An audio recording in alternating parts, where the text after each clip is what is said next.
అందరికీ నమస్కారం. Welcome to ప్రజాక్షేత్రం.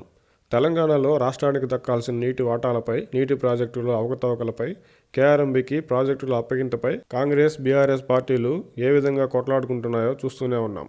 Congress, BRS పార్టీల మధ్య తన్లాట ఎలా ఉన్నా, పార్టీల యొక్క రాజకీయ లాభ నష్టాలు ఎలా ఉన్నప్పటికీ తెలంగాణలో రాజకీయ పార్టీలు నీళ్ల వ్యవహారానికి అత్యంత ప్రాముఖ్యత ఇస్తుండటంతో అంతిమంగా నీళ్ల వ్యవహారంలో తెలంగాణకు న్యాయం జరిగే అవకాశమే ఉంటుంది. అయితే ఆంధ్రప్రదేశ్లో మాత్రం టీడీపీ, వైసీపీలో రాజకీయ విమర్శలే తప్ప రాష్ట్రానికి మేలు జరిగేలా రెండు పార్టీల వ్యవహార శైలి లేదని ప్రజలు భావిస్తున్నారు. అందుకు కారణం పోలవరం విషయంలో రెండు పార్టీలు, రెండు ప్రభుత్వాలు ఘోరంగా విఫలం కావడమే.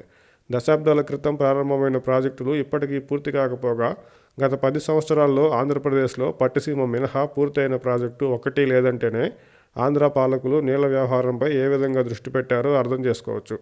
మిగిలిన దాదాపు అన్ని ప్రాజెక్టుల విషయంలో ఎప్పటికప్పుడు అంచనాలను పెంచుకోవడం, తూతు మంత్రంగా పనులు చేస్తూ ఉండడం మినహా త్వరితగతిన చేయాలనే భావన గత రెండు ప్రభుత్వాల్లోనూ లేదనే చెప్పాలి.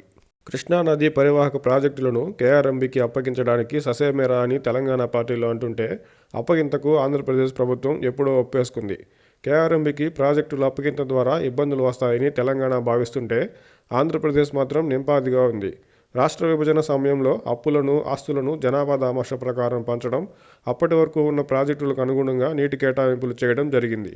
అయితే కొన్ని సంవత్సరాల నుంచి బీఆర్ఎస్ కృష్ణా రివర్ వాటర్లో 50% కావాలని అడుగుతుంటే తాజాగా కాంగ్రెస్ అసెంబ్లీలో తెలంగాణ ఎగువ రాష్ట్రం కాబట్టి కృష్ణానది ప్రవాహం తెలంగాణలోనే అధికం అంటూ తెలంగాణకి 68% కృష్ణా వాటర్లో వాటా కేటాయించాలని అంటుంది.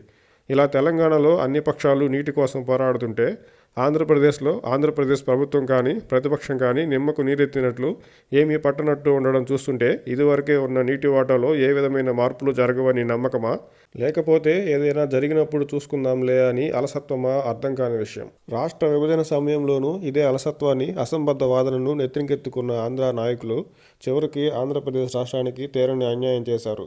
నీళ్ల విషయంలోనూ ఇదే అలసత్వాన్ని కొనసాగిస్తే ఎప్పటికప్పుడు ఆంధ్రప్రదేశ్కు తీవ్ర నష్టం జరిగే అవకాశం లేకపోలేదు.